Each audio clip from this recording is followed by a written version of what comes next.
요한복음 17장 3절. 자, 우리 같이 한 목소리로 읽도록 하겠습니다. 시작. 영생은 곧 유일하신 참 하나님과 그가 보내신 자 예수 그리스도를 아는 것이니이다. 아멘. 제가 한번 기도하겠습니다. 하나님 아버지, 오늘부터 8주간 우리 교회 또 우리 백석학원, 우리 백석총회에 주님께서 귀한 신학으로 주신 개혁주의 생명신학을 우리가 정리하고 우리의 마음에 새기려고 합니다.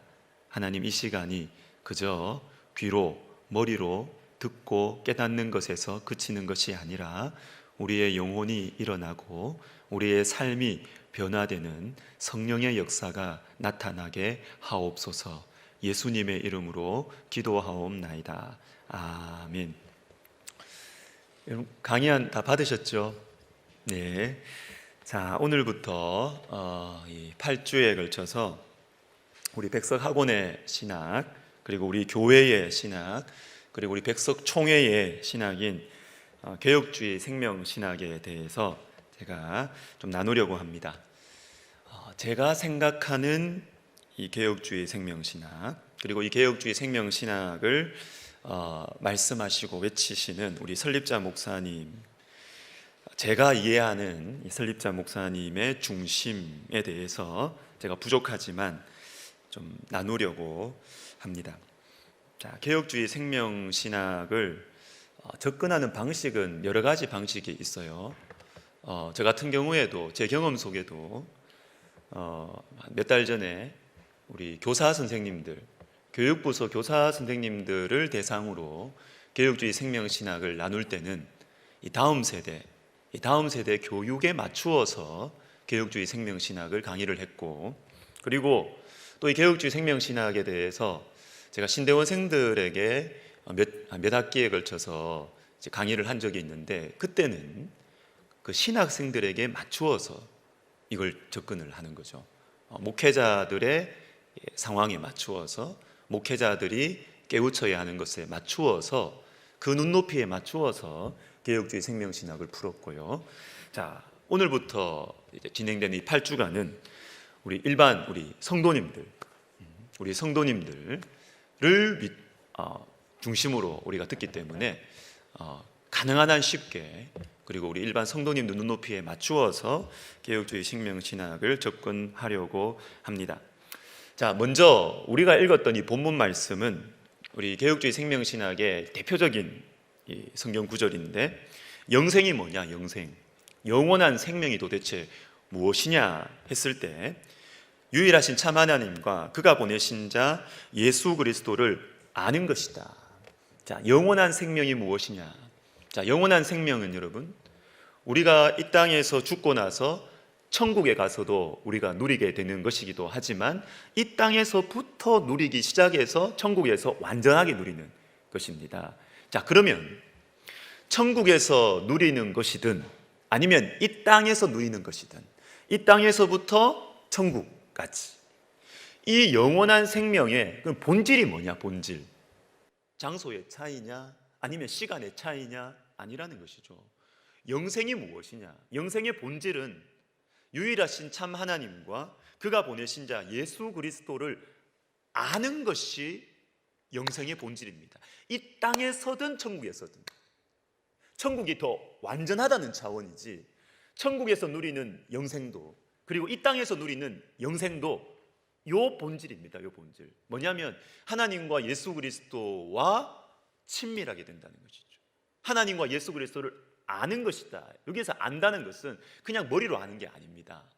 마음으로 알고, 신뢰하고, 믿고, 따라가고, 사랑하고, 이것이 천국에서 누리는 천국 영생의 본질도 이것이고, 이 땅에서 누리는 시작된 이 영생의 본질도 이것이다. 그러니까 어떤 분은 이렇게 이야기하세요. 이게 이 땅에서부터 이거 예배 드리는 거 지겹고, 찬양하는 거 지겹고, 그런 분은 천국 가도 굉장히 지겨울 텐데. 천국 가도 굉장히 지겨울 텐데. 이 땅에서 뭐 주님과 이렇게 교제하고 살고, 이거 귀찮고, 이 싫고, 그러면 그분 천국 가도 굉장히 지겨울 텐데, 오히려 지옥이 편하실 텐데, 지옥은 뭘까요? 하나님 없이 사는 거죠. 그가 보내신 자 예수 그리스도를 모르고 사는 것이죠. 없는 것입니다, 예수님이. 자, 여러분, 영생이 무엇이냐? 영원한 생명이 무엇이냐? 그것은 하나님을 의식하며 사는 것입니다. 하나님과 교제하며 살아가는 것입니다. 이것이 영원한 생명이다라는 것이죠. 자, 그러면 이 개혁주의 생명신학이 무엇이냐? 자, 오늘은 세 파트로 나누어서 말씀을 드리려고 합니다. 첫 번째는 개혁주의 생명신학이 무엇이냐? 이 정의에 대해서 무엇이냐? 자, 이걸 먼저 말씀드리고, 두 번째는 이 개혁주의 생명신학을 누가 이거 말했느냐? 누가 말했느냐? 우리 설립자 목사님의 이 중심에 대해서 제가 이해하는 한 말씀을 드리려고 하고, 세 번째는 이 개혁주의 생명신학이 어떻게 구성되어져 있는가? 이렇게 세 부분으로 나누겠습니다. 첫 번째, 이 개혁주의 생명신학이 뭐냐? 잠언 14장 15절 여러분 강의 안에 있는데 같이 한번 읽어보도록 하겠습니다. 시작. 어리석은 자는 온갖 말을 믿으나 슬기로운 자는 자기의 행동을 삼가느니라. 아멘. 자, 어리석은 자와 슬기로운 자가 이렇게 대비가 되고 있는데요, 어리석은 자의 특징이 뭡니까? 어리석은 자의 특징은 온갖 말을 다 믿어요. 온갖 말을 다 믿어요. 이러면 어리석어지는 것입니다. 온갖 말을 다 믿어요. 자, 그리고 잠언 22장 15절도 읽어보겠습니다. 시작. 아이의 마음에는 미련한 것이 얽혔으나 징계하는 채찍이 이를 멀리 쫓아내리라. 아멘.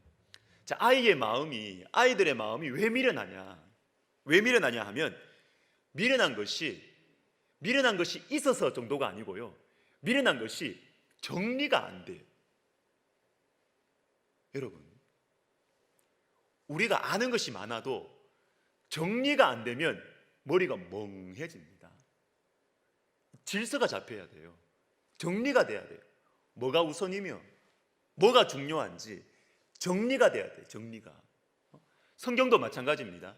여러분, 성경에 대해서 들은 거 많으시잖아요. 이거 듣고 저거 듣고 하여튼 귀동냥으로 들으신 거 많습니다. 근데 이게 정리가 되셔야 돼요. 정리. 뭐가 제일 중요하며 순서가 어떻게 되는 것이며 정리가 잘 되어야 우리가 많이 알고 있는 것이 우리 속에 미련함의 재료가 되지 아니하고 우리에게 지혜를 줍니다. 정리가 돼야 돼요. 정리가.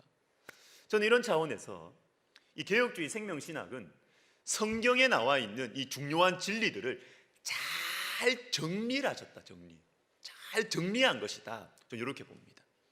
개혁주의 생명신학은 새로운 신학이 아닙니다. 새로운 무슨 신학이 아니에요. 새로운 신학이 아니라 성경에 있는 것, 해 아래 새 것이 어디 있습니까? 성경에 다 있는데. 성경에 다 있어요. 그런데 이 성경에 나와 있는 것 중에서 가장 핵심을 잘 정리를 한 것이 개혁주의 신학이다. 그럼 뭘 정리하셨느냐 하면 하나님 백성들은 뭘 믿느냐? 우리는 뭘 믿는 사람이냐? 그리고 두 번째는 그러면 어떻게 살아야 되느냐? 이거죠, 이거. 우리는 무엇을 믿느냐? 그리고 우리는 어떻게 살아야 되느냐? 이게 핵심이죠. 이 성경의 핵심을 가장 잘 정리한 것이 개혁주의 생명신학이다. 이렇게 보시면 될 것 같습니다. 자, 그러면 이 개혁주의 생명신학, 이 말 자체를 한번 볼게요. 자, 개혁주의 생명신학은 개혁주의 신학 플러스 생명입니다. 그죠? 개혁주의 신학 플러스 생명입니다. 자, 여기에 나오는 이 생명은 예수 그리스도의 생명입니다. 자, 근데 이게 왜 이 개혁주의 생명신학이 나오게 되었느냐 하면, 여러분, 개혁주의 신학 많이 들어보셨죠? 근데 여러분, 개혁주의 신학이 뭔지 아세요? 저는 사실 몰랐어요. 신학 오기 전까지는. 근데 개혁하면 좋아 보이잖아요. 굉장히 신선해 보이고, 이 개혁주의 신학이 뭐지? 뭘 개혁한다는 건가? 그렇게만 알았거든요. 근데 신학을 배우고 이렇게 하면서 개혁주의 신학이 뭔 줄 알았어요. 그게 뭐냐면, 여러분, 마틴 루터라는 사람 이름 들어보셨죠? 요한 칼빈, 루터, 칼빈, 쯔빙글리, 그리고 영국의 청교도 여러분 들어보셨죠? 청교도. 또 제가 설교 시간에 가끔 얘기했던 존 오웬, 그리고 존 버년, 조나단 에드워즈 이런 분들 다 개혁주의 신학자들입니다. 다 개혁 신학자들이에요. 개혁 신학자들. 자, 왜 개혁주의 신학자들이라 이렇게 하면 이분들은요, 요한 칼빈과 루터 이 사람들이 종교개혁을 16세기 때 종교개혁을 일으키는데 하나님께 쓰임받았어요. 16세기. 그리고 그 조금 후에들 17세기. 그래서 개혁주의 신학이라는 것은 이 16세기 종교개혁자들, 마틴 루터, 요한 칼빈, 쭈빙글리, 울리 쭈빙글리 이런 사람들의 신학과 이 사람들의 신학을 이어받은 다른 뒤에 나오는 신학자들, 그리고 그 신학자들의 노선 가운데 저희도 서 있다는 것이죠. 이게 바로 개혁주의 신학이다라는 것입니다. 개혁주의 신학. 그래서 역사상 가장 좋은 신학이 개혁주의 신학이에요. 왜냐하면 요한 칼빈이나 마틴 루터가 했던 일이 뭐냐면 성경이 뭘 말하는지 보자는 것입니다. 성경이 옳으면 그거 유지하고, 성경이 잘못됐다 그러면 이거는 개혁해야 된다. 이겁니다. 이거 성경이 기준입니다. 성경. 그러니까 가장 성경적인 신학이 되는 것이죠. 가장 성경적인 신학. 그러면 개혁주의 신학 좋잖아요. 근데 문제는 뭐냐면 이게 인간의 연약함이에요.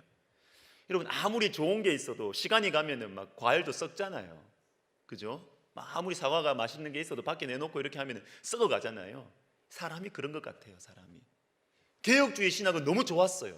그리고 개혁주의 신학을 처음 이야기했던 그 초창기 1세대, 2세대 그 신학자들은 정말 뜨거운 사람들이었습니다.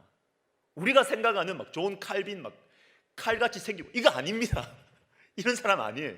존 칼빈은 성령의 신학자입니다, 여러분. 마틴 루터 막 치고받고 싸우고 아닙니다. 마틴 루터는 기도의 신학자입니다. 처음 초창기 사람들은 정말 기도하면서 종교개혁의 그 피비린내 나는 그 투쟁을 감당해내고 그 개혁들을 이루어 나갔는데, 그 후예들이 뭐냐면 어떻게 됐냐? 우리까지 포함되는 거예요.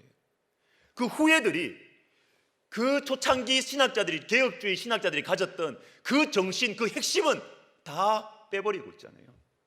그냥 교리, 그냥 거기에 그냥 딱 해가지고 내하고 다른 사람 쳐내고 싸우고 이렇게 되는 것입니다.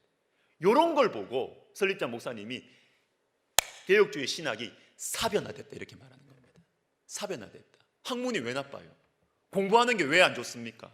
좋죠. 공부해야죠. 근데 문제는 뭐냐면 공부를 제대로 하면 사람이 겸손해집니다. 특별히 신학은 그래요. 신학은 제대로 공부하면 기도하게 돼요. 진짜로. 제대로 신학을 하면 무릎을 꿇는다고요. 그런데 신학을 기도하면서 하지 않고 신학 가운데 기도를 배우지 못하고 글자만 배우니까 이게 신학이 사변화되어 버린 거죠. 학문화되어 버리는 것입니다. 너무 딱딱하게 굳어져 버렸어요. 그래서 어떻게 됩니까? 신학을 제대로 배우면 교회가 살아납니다, 여러분. 신학이 잘못된 게 아니에요. 제대로 신학을 공부하면 목회자가 뜨거워져요. 뜨거워져서 교회를 살립니다. 생명을 살립니다. 그런데 시간이 지나가면서 요한 칼빈은 자기가 하나님으로부터 깨달은 그 말씀의 깨달음과 그 신학으로 한 도시를 목회했거든요. 한 도시를 새롭게 했거든요. 목회자였어요. 목회자. 그런데 요한 칼빈의 신학을 이어받은 후예들은 이상하게 요한 칼빈의 신학을 이야기하는데 교회를 못 살리는 거예요. 이거 왜 이러냐 이거 왜 이러냐 도대체. 요한 칼빈은 영혼들을 살리고 교회를 살리고 도시를 살렸는데 요한 칼빈의 신학을 물려받은 우리는 왜 이러냐? 고민이 되는 것이죠. 고민을 했어야 되고요. 여기에서 나타나는 이 답답함, 이걸 설립자 목사님이 가지고 말씀하신 것이 바로예요. 개혁주의 신학 좋다. 그런데 이 안에 우리가 놓치고 있는 게 있다는 것이죠. 글자만 받았지 그 속에 있는 예수 그리스도의 생명을 우리가 놓쳤다는 것이죠. 생명을 놓쳤다. 이 놓치기 쉬워요. 이거는 왜? 예수 그리스도의 생명은 글자로 잘 표현이 안 되거든요. 글자로 잘 표현이 안 되거든요.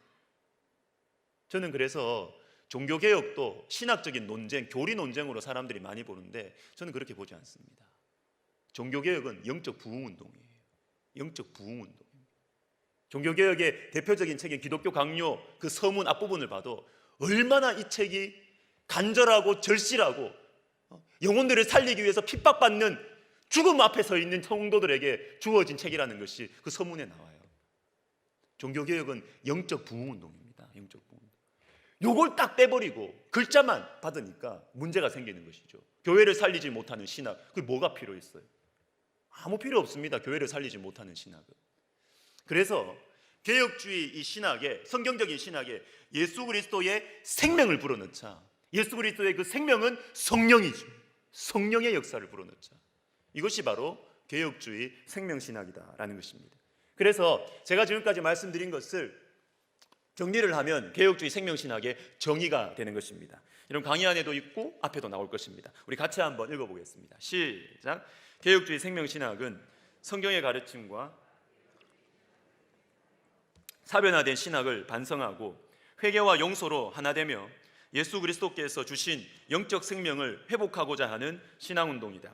그리하여 성령의 도우심으로 삶의 모든 영역에서 예수 그리스도의 주권을 실현함으로써 오직 하나님께 영광을 돌린다. 이를 위해 나눔운동과 기도운동과 성령운동을 통해 자신과 교회와 세상을 변화시키는 역동적인 실천을 도모한다. 자, 이렇게 됩니다. 자, 이제 두 번째. 자, 그러면 이 개혁주의 생명신학을 누가 처음에 말씀하셨느냐? 우리 교회 설립자 목사님이세요. 자, 여러분, 같은 말을 할 수는 있습니다. 같은 말을. 근데 사명으로 말하는 것과 그냥 아는 것을 말하는 것은 천지차이에요. 천지차이. 자, 예를 들어 볼까요? 어떤 애가 있습니다. 어떤 애가 있는데 앞에 여자분 두 분이 있어요. 여자분 두 분이 있습니다. 똑같이 아유 참 내가 네 사랑한다. 예쁘다. 네가 나 사랑. 내 네 사랑한다. 이렇게 이야기해요. 그런데 한쪽은 엄마고요. 한쪽은 옆집 아줌마예요. 같은 말입니다. 같은 말. 같은 말입니다. 그런데 그 말은 달라요. 달라. 설립자 목사님께서 개혁주의 생명신학에 대해서 설교하시면서 뭐 하시면서 하시는 말씀들 사실은 새로운 말 별로 없습니다. 어디선가 다른 누군가가 했던 말이에요. 역사상에서 누가 했던 말이에요. 근데 문제는 뭐냐면 문제는 사명으로 이 말을 하느냐 이겁니다. 요게 차이입니다. 정말 이것이 중요하다고 생각을 하고 정말 이것이 중요하다고 생각을 하고 사명으로 이 말을 하느냐 아니면 알고 있는 것을 그냥 전하느냐 요거 차이입니다. 저는 그렇게 봅니다. 요겁니다. 요거. 자, 제가 볼 때 설립자 목사님이 가지고 있는 특징이 있어요. 특징이 있는데 첫 번째는 한국 교회의 부흥과 쇠퇴의 한 중간에 계신 분이에요. 왜냐하면 자, 여러분 우리 백석학원이 올해로 몇 년일까요? 학교 세워진 지 45년입니다. 45년. 우리 교회가 올해로 40주년이고요. 그러면 설립자 목사님이 학교 시작하신 게 29살 때 시작하셨거든요. 자, 그러면 이제 연세가 가늠이 되시죠. 자, 이분이 겪어오셨던 이 한국의 이 역사, 우리나라가 겪고 우리 한국 교회가 걸어온 길 생각해 보세요. 한국 교회의 최전성기입니다. 최전성기에서 한국 교회가 바닥으로 떨어지고 있는 이걸 사셨어요. 이 기간을 사셨다고. 한국 교회가 어디 할 것 없이 뭐 제 말씀드렸죠. 경상도, 충청도, 뭐 제주도 어디든 할 것 없이 교회가 다 불이 붙었어. 그냥 교회가 다 불이 붙었어요. 뭐 작은 교회도 애들 100명씩 다 있었어요. 다 불이 붙었어. 다 거기를 통과하시면서 하나님 만나셨고, 그런데 이제 나이가 드셔서 한국 교회를 딱 바라보니까 한국 교회가 난리가 난 거예요. 난리가 난 거죠. 난리가 난 거죠. 자, 이게 하나의 특징이고요. 두 번째는 뭐냐면 이런 시간을 지나면서 신학교를 세우시고 신학교를 운영하셨다는 겁니다. 이게 저는 굉장히 중요하다고 생각합니다. 개교회의 목회자가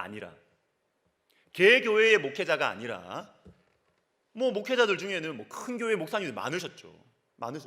그런데 이 한 교회의 목사님이 아니라 신학교를 설립하시고 운영하셨다. 요게 우리 한국 교회의 이 문제를 바라보는 통찰력을 저는 가져다 주었다, 이렇게 생각을 합니다. 왜냐하면 여러분, 신학교라는 것을 여러분 잘 모르실 거예요.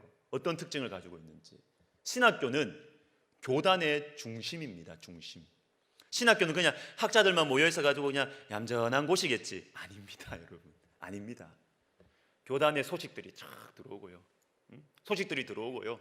목사님들이 신학교를 우러러봐요. 일반 목사님들이. 그래서 신학교 교수님들하고 소통이 다 됩니다. 다 무슨 이야기들이 오고 갑니다. 그리고 신학교 안에서는 목회자들을 길러내요. 그 길러낸 목회자들이 그 교단의 목회자들이 돼요. 그러니까 이 신학교를 졸업한 일반 일선의 목회자들은 신학교를 자신의 고향처럼 생각한다고요. 그래서 일반 목사님들이 신학교 와서 채플 설교하시는 굉장히 영광스럽게 생각하십니다. 그래서 어떤 분은 막 교인들 많이 불러가지고 이렇게 오세요. 당신 담임 목사가 이 정도라고 이렇게 하시는 분들도 계세요. 이 자부심, 자랑이거든요. 자, 신학교가 그런 특징을 가지고 있기 때문에, 그리고 여러분 또 신학교가 가지고 있는 중요성이 있습니다. 뭐냐면 한국 교회도 그렇게 될까 봐 걱정이 되는데, 미국 교회든 유럽 교회든 교회가 어떤 순서를 통해서 변질이 되었느냐, 교회가 어떤 순서에 따라서 교회가 영적으로 약화되었느냐 하면 교회가 먼저 약화되는 게 아닙니다, 여러분. 그게 아니고요, 신학교가 먼저 변질돼요. 신학교 안에 이상한 신학이 들어가게 됩니다. 이상한 신학을 가진 신학이 그 신학교 안에 들어오게 됩니다. 그 신학교에 들어오면 어떻게 될까요? 신학교 안에 기도가 약해지고요, 신학교 안에 딴 관심이 많아져요. 딴 관심이. 근데 듣기에는 다 좋은 말들이에요. 뭐 세상을 위한 뭐다, 다 좋은 말들이에요. 그런데 정말 제일 중요한 것, 목회자가 가져도 되고 안 가져도 되는 게 아니고, 목회자가 반드시 가져야 되는 가장 본질적인 요소를 두 번째, 세 번째로 생각하는 사람들이 신학교 안에 싹 이렇게 들어오게 돼요. 그렇게 되면 어떻게 되느냐? 신학교가 변질돼요. 신학교가 변질되면 누가 변질될까요? 신학생들이 변질돼요. 목회자가 변질돼요. 목회자가 변질되면 어떻게 돼요? 교회가 변질되죠. 요 순서입니다. 이거는 거의 어김없습니다. 그 신학교는 신학생들의, 목회자들의 어머니의 품과 같지만 신학교는 전쟁터입니다, 여러분. 신학교는 전쟁터입니다. 여러분, 우리 신학교, 우리 신대운위에서 우리 교회 성도님들 많이 기도해 주셔야 돼요. 신학교 무너지면 교회 무너지는 것은 시간 문제입니다. 다 이렇게 무너집니다. 그래서 저는 신학교가 좀 보수적이었으면 좋겠어요. 전 정치적인 성향을 말하는 게 아닙니다. 신학교는 정말 딴 것보다 말씀과 기도에 딱 붙들려 가지고, 다른 어떤 관심보다 말씀과 기도에 딱 붙들려 가지고 정말 그렇게 되는 신학교는 정말 좀, 다른 곳은 몰라도 신학교는 좀 보수적이어야 된다. 저는 그렇게 생각을 해요. 그런데 이 신학교를 설립자 목사님께서 설립하셨죠? 운영하셨죠? 자, 그렇게 하면서 한 교회의 성장과 클라이막스와 쇠퇴를 보는 것이 아니라 어떻게 되겠어요? 너무 많은 신학자들을 겪으신 거예요. 굉장히 많은 신학자들을 겪었어요. 이 신학자들은 신학자 한 명이 아니거든요. 이 신학자 한 명을 통해서 많은 목회자들, 수천 명의 목회자들이 영향을 받는 신학자들을 많이 겪으셨어요. 그래서 저는 설립자 목사님의 어떤 이 역사적인 어떤 위치를 신학자들의 신학자로 봅니다. 신학자들의 목회자라고 봅니다. 실제로 그렇고요. 저 같은 이 신학교 또 가르치는 신학교 교수님들을 얼마나 많이 목회하세요? 예? 설립자 목사님이 신학자들 돌보고 계시는 거예요. 신학자들의 목회자예요, 목회자. 그리고 신학자들에게 너희들이 어떻게 신학을 가르쳐야 되는지, 신학교 교수들이 어떻게 신학을 가르쳐야 되는지 그 방향을 제시해 주고 계세요. 신학자들의 신학자예요. 자, 그런데 여러분, 이 과정 속에서 제가 부족하지만 설립자 목사님의 설교나 이참 저참 이렇게 말씀을 들으면서 야, 참 저분의 가슴이 시커멓게 됐구나. 저분의 가슴이 시커멓구나. 이런 생각을 할 때가 많아요. 할 때가 많아요. 왜 그러냐 하면, 여러분 설립자 목사님 이제 설교 여러분 들어보시면 때로는 너무 세요. 그죠? 막 신학교 교수님들 막 이름 거론하시면서 막 이렇게 하세요. 그런데 제가 이해하기로는 부족하지만 저는 그 말씀이 빙산의 일각이라는 것을 제가 알고 있습니다. 설립자 목사님이 아시는, 겪으셨던 수많은 신학자들, 수많은 목회자들을 보면서 가졌던 안타까움, 신학교 교수가 저러면 안 되는데, 목사가 저러면 안 되는데 라는 그 경험이요, 그 알고 계시는 게, 겪으신 것이 이만큼 있으시거든요. 그런데 설교 시간에 말씀하시는 거는 요만큼 말씀하세요. 요만큼만 말씀하세요. 요만큼만 말씀하세요. 그게 강한 게 아니에요. 절제하시는 거예요. 절제하셔서 그 말씀에 맞는 예만 지금 드리려고 본인은 엄청 애쓰시는 거예요. 애쓰시는 거예요. 이만큼 안타까운 일들이 많았어요. 신학자가 저러면 안 되는데, 목사님들이 저러면 안 되는데, 이만큼 많은 안타까운 일들을 가지고 있었지만 이만큼만 말씀하시는 거예요. 이만큼. 그래서 설립자 목사님이 이렇게 설교하시면 반응이 두 개로 쫙 나뉩니다. 제가 볼 때는 학교에서도 그렇고요, 뭐 밖에 나가셔서 말씀하실 때 그 반응이 쫙 두 개로 나뉩니다. 하나는 속 시원합니다. 속 시원합니다 라는 반응이 있고, 또 한쪽은 뭡니까? 아, 불편하네. 아, 거북하다. 속 시원합니다. 그리고 너무 위로가 됩니다. 이 반응이 있고, 반틈은 부담스럽습니다. 불편합니다. 왜 그럴까요? 왜 속이 시원하다고 느끼고, 왜 위로가 된다고 많은 성도들이, 많은 목사님들이 느낄까요? 그것은 두 가지 이유입니다. 첫 번째는 내가 하고 싶었던 이야기를 감히 못했는데 저분이 해주시네, 요겁니다. 성도들도 마찬가지고 목회자도 마찬가지고, 사실 여러분 제가 앞에서 이야기하기 제가 되게 무서운데 여러분 목사님들 보고 하고 싶은 얘기 많으시죠? 그죠? 고개 끄덕거리시네. 목사가 저러면 안 되는데 있잖아요. 성도들이 저는 제일 잘 본다고 생각하거든요. 목사가 저러면 안 되는데, 신학자가 저러면 안 되는데, 여러분 하고 싶은 얘기 있잖아요. 근데 그거 말 못 하시잖아요. 그죠? 여러분 신앙이 좋으셔서 그 말씀하지 마세요. 그걸 말씀하지 마세요. 근데 하고 싶은 말은 있다고.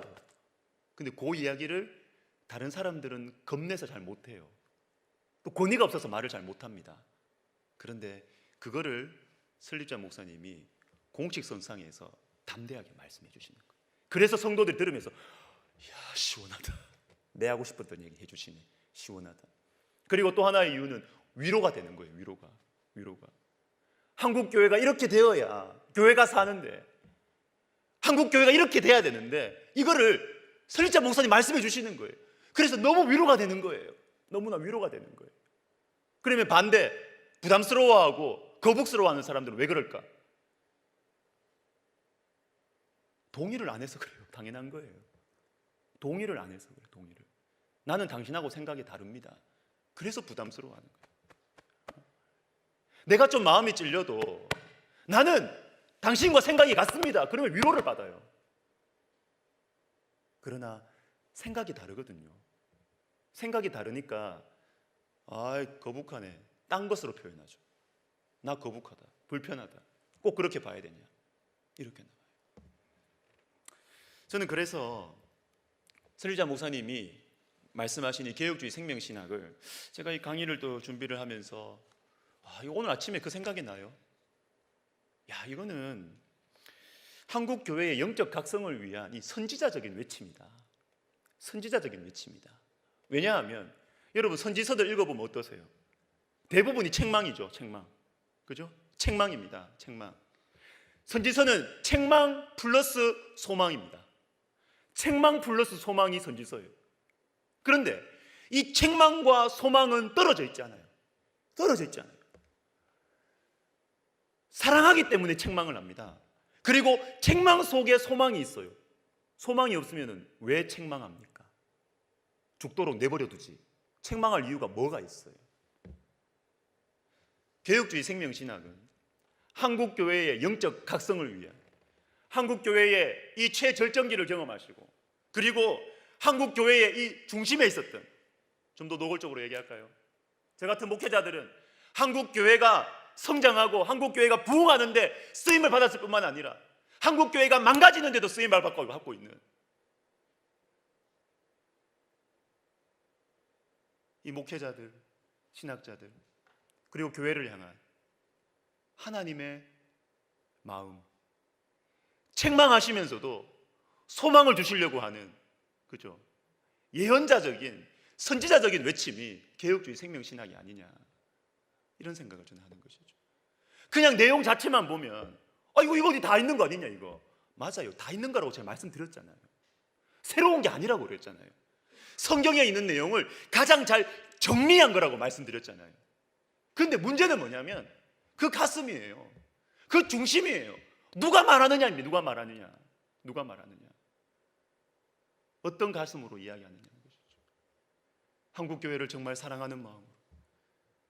한국교회가 이렇게 된 것은 신학교를 설립하고 운영한 내 잘못이다 라고 생각하는, 회개하는 마음으로 한국교회를 향하여서 책망하시고, 저는 봐요, 그 책망의 대상에는 본인도 들어있다고 생각합니다.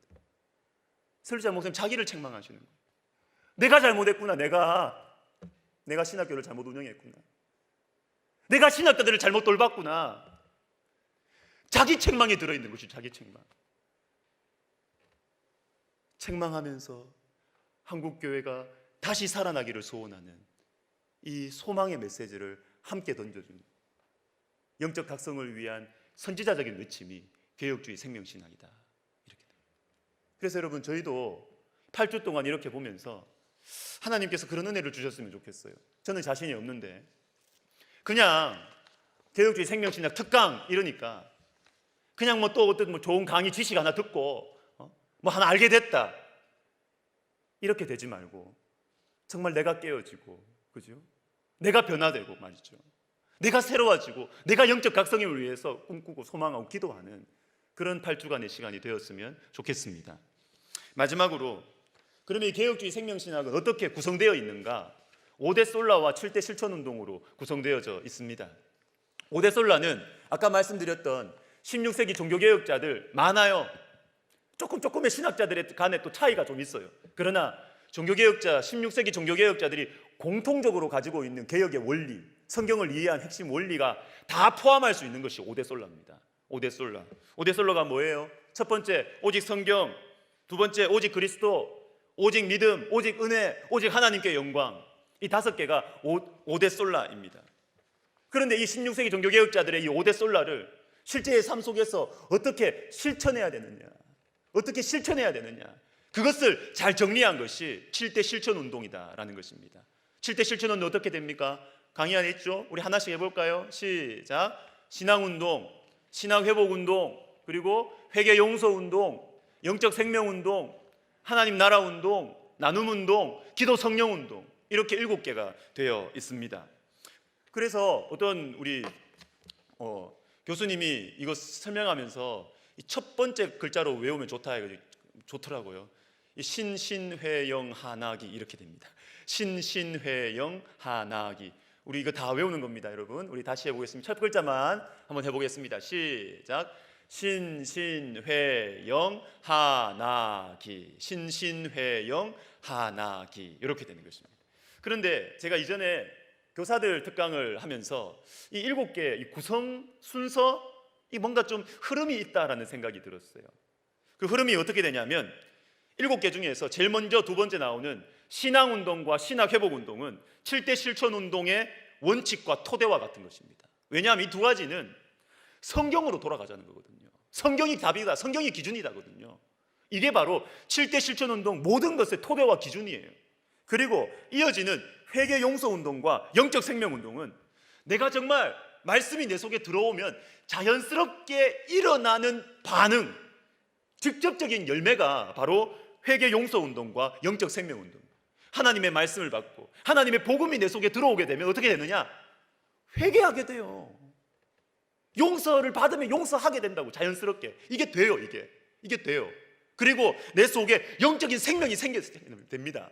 말씀드렸죠. 우리에게는 육적인 생명과 영적인 생명 두 가지가 있다고. 예수 믿는 사람은 예수님을 믿자마자 우리 속에 하나의 또 다른 비행기 엔진이 돌아간다고요. 이 엔진은 하나의 육적인 이 엔진이 꺼져도 이건 계속 돌아가요. 영적 생명이 생겨요. 이거는 직접적인 열매입니다. 자연스럽게 맺혀지는 거예요. 그런데 뒤에 나오는 세 번째, 세 개, 하나님 나라 운동, 나눔 운동, 기도, 하나님 나라 운동, 나눔 운동, 이 두 가지는 제가 부족해서 그런지 모르겠지만 제 신앙의 여정 속에서는 이게 자연스럽게 안 되더라고요. 저는 이기적이고요. 저는 나눠주기 싫어하더라고요. 그래서 은혜를 받아도 나누는 거는 참 쉽지 않더라고요. 은혜를 받아도 하나님 나라를 이 땅 가운데 펼치고 하는 것은 제 마음속에 잘 솔직하게 와닿지 않더라고요. 그래서 제가 이걸 보면서 이거는 훈련이 필요하구나. 그래서 저는 이걸 보고 간접적인 열매다, 가르침과 훈련이 필요한 열매다, 이렇게 생각이 되었고, 마지막 7번째, 기도 성령 운동이 뭐냐? 기도 성령 운동은 앞에 나와 있는 6가지 모든 것을 다 움직이게 하는 원동력이라는 거죠. 원동력이다. 그래서 여러분, 제가 기도하는 한 해 이렇게 표 잡았을 때 여러분 중에 또 이렇게 생각하시는 분이 있으실까 걱정이 되는데, 또 기도야? 우리 목사님 맨날 기도해. 또 기도네. 왜 그렇게 생각하세요? 여러분, 기도가 되면 다 됩니다. 제 마음에 이 복선을 모르시고 기도 인생이 되면 다 돼요. 기도가 되면 말씀이 깨달아지고요. 말씀이 깨달아지면 회개하고 용서하고 영적 생명이 일어나고요. 그 속에서 하나님 나라 운동이 일어나고 나눔 운동이 일어나는 거예요. 기도하는 한 해, 이것은 요것만 하자는 것이 아닙니다. 요거 되면 다 됩니다. 이거예요. 에베소서 6장 17절 18절에 나오죠. 구원의 투구와 성령의 검 곧 하나님의 말씀을 가지라. 하나님의 전신갑주가 쫙 나왔습니다. 그리고 나서 모든 기도와 간구로. 기도 안 하면, 기도할 때 이 앞에 나와 있는 하나님의 전신갑주가 스위치를 딱 킨다는 것이죠. 움직이기 시작한다라는 것입니다. 자, 마무리하겠습니다. 여러분, 개혁주의 생명신학, 하나님께서 우리 교회에 허락하여 주신 것을 감사하게 생각하면 좋겠어요. 성경적인 이 성경의 내용을 가장 잘 정리했다. 개혁주의 신학 물론 좋지만 이 개혁주의 신학이 사변화되고 딱딱해지고 교회를 살리지 못하고 영혼을 살리지 못하는 이 개혁주의 신학의 예수 그리스도의 생명, 성령의 역사, 이것이 불어넣어졌을 때 교회가 교회를 살리는 신학이 될 수 있고 우리 교회가 살아나고 우리 학원이 살아나게 될 것입니다. 이 개혁주의 생명신학은 그래서 한국 교회의 영적 각성을 향한 선지자적인 외침이다. 여러분, 이것을 꼭 기억하시면 좋겠어요. 우리 지금 같이 기도하겠습니다. 기도할 때 먼저 기도하기를 원하는 것은 이것입니다. 한국 교회의 영적 각성을 위한 선지자적인 외침이다. 선지자의 마음은 불이 타요, 여러분. 불이 타요. 선지자의 마음은 불이 타기 때문에 말을 안 할 수가 없어요. 근데 말을 하면 사람들은 욕을 해.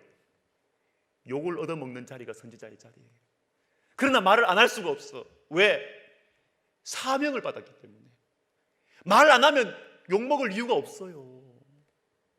여러분, 말 안 하면 욕먹을 필요가 없어요. 그래서 사명이 없는 사람은 욕먹으면 말 안 해요. 그러나 사명자는 욕을 먹어도 이야기를 합니다.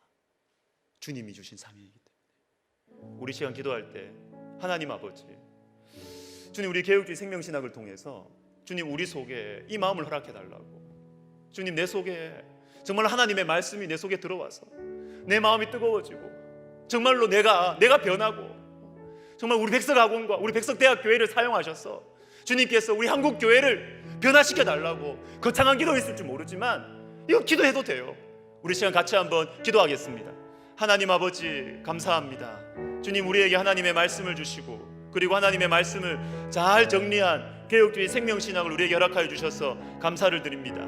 하나님께서 우리에게 주신 아버지 하나님이여, 이 귀한 이 신학을 가지고 하나님 먼저 우리 자신이 변화될 수 있도록 도와주시고, 하나님 우리 교회가 성령으로 충만해질 수 있도록 하나님 도와주시옵소서. 아버지 하나님이여, 주님께서 이 8주간의 기간 가운데 하나님 그저 우리가 머리로 우리가 깨닫고 배우는 시간이 아니라, 하나님 아버지, 내가 정말로 제대로 믿고 있는가, 내가 예수 그리스도를 제대로 믿고 있는가, 나는 정말로 제대로 사역하고 있는가 점검하고 돌아보고 내 마음을 새롭게 하는 은혜가 있게 하여 주시옵소서. 하나님 도와주십시오. 주님 은혜를 베풀어 주시옵소서. 한 번 더 기도하겠습니다. 한 번 더 기도하겠습니다. 8주간의 기간을 두고 기도했으면 좋겠습니다. 개혁주의 생명신학에 중요한 문장들이 있는데요, 그 중에 하나가 뭐냐면 생명 있는 자가 생명을 전할 수 있다. 생명 있는 자가 생명을 전할 수 있다. 그래서 제가 이해하기로는 개혁주의 생명신학에서 생명화가 되어야 되는 대상은 두 가지입니다. 신학의 생명화와 사람의 생명화입니다. 신학만 커리큘럼 바꾸고, 그죠? 막 신대원 커리큘럼 바꾸고 막 바꾸고 한다고 개혁주의 생명신학이 되느냐? 저는 절름발이라고 생각합니다. 사람의 생명화가 돼야 돼요. 사람의 생명. 여러분, 이 8주간의 기간을 우리가 기도하면서 우리 자신을 위해서 기도해야 되겠습니다. 내가 생명화된 신학을 가르친다고 교회가 변하지 않습니다. 내 속에 생명이 있어야 돼요. 내 속에 내가 예수 그리스도의 생명으로 충만해져야 나를 통해서 나가는 하나님의 말씀이 영혼을 변하고 교회를 변화시킬 것입니다. 그래서 저는 이 8주간이 그냥 강의 시간이 되지 않기를 원해요. 주님이 허락하신다면 수요 점심 부흥회 우리 주님께서 우리에게 이 은혜를 허락하여 주시기를 우리 시간 같이, 주님, 제가 예수 그리스도의 생명으로 변화되는 성도, 그 변화되는 사역자 되게 하여 주십시오. 기도하겠습니다. 하나님 아버지, 그렇습니다. 주님, 내가 변하지 않고 내가 예수 그리스도의 생명으로 새롭게 되지 아니하고, 하나님 아무리 옳은 신학을 가르치고 마음에도 없는 것을 가르치고, 하나님 아버지, 우리 주님은 진실하신데, 주님은 진실한 나의 마음을 아시는데, 하나님 아버지, 참 우리에게 맡겨주신 가족들, 그리고 우리에게 맡겨주신 어린 영혼들, 그리고 성도들, 그리고 학생들, 하나님 아버지 가르칠 때 정말 내가 먼저 변화되고 내가 예수 그리스도의 생명으로 충만해져서, 아버지여, 정말 하나님께서 맡겨주신 영혼들이 변화될 수 있도록, 교회가 살아날 수 있도록 도와주세요. 하나님, 8주간의 시간, 하나님 참 저는 할 수가 없습니다. 주님, 저는 자신이 없고 저는 어떻게 해야 될지 모르겠고, 주님, 그렇지만 이 귀한 시간 통하여서 하나님 우리 성도들이 변화되면 좋겠고요, 우리 교회가 변화되면 좋겠습니다. 하나님, 조금이나마 변화의 불씨가 일어났으면 좋겠고, 하나님 아버지여, 부흥의 불씨가 조금이라도 일어나서 하나님께서 우리를 변화시키고 새롭게 하시는 소망을 보기를 원합니다. 우리 하나님 도와주십시오. 은혜를 베풀어 주십시오. 하나님 아버지, 하나님 아버지, 주님 도와주십시오. 주님 도와주십시오. 이 8주간의 시간을 주님 축복해 주시고, 8주간 함께한 우리 모든 성도님들을 주님께서 돌봐주시고 은혜 베풀어 주시고, 하나님, 부족한 종입니다. 저는 또 외치고, 저는 또 미련한 방식으로 외치고 그렇게 할 것입니다. 주님, 그러나 주님께서 이 부족한 종을 사용하셔서 우리 성도들의 마음에 와닿는 주님의 터치, 주님의 손길, 주님 허락하여 주시옵소서. 예수님의 이름으로 감사하며 기도하옵나이다. 아멘. 자, 우리 이제 광고 하나 하고 마치도록 하겠습니다. 우리 금요기도회와 그리고 주일 예배에, 현장 예배에 많이 참석해 주시기를 부탁드립니다. 그리고 참석하실 뿐만 아니라 주변에 또 이렇게 좀 머뭇머뭇하는 분들에게 좀 권면을 하셨으면 좋겠습니다. 지금 뭐 지금도 어제 이제 문자를 보내서 많이 신청하셨어요.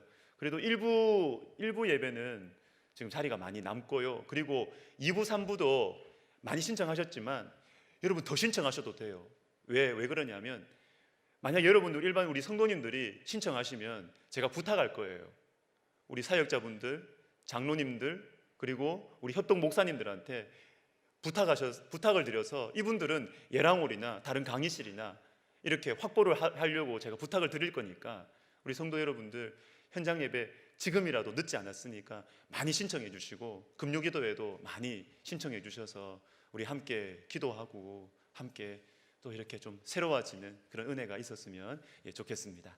마치도록 하겠습니다. 수고하셨습니다.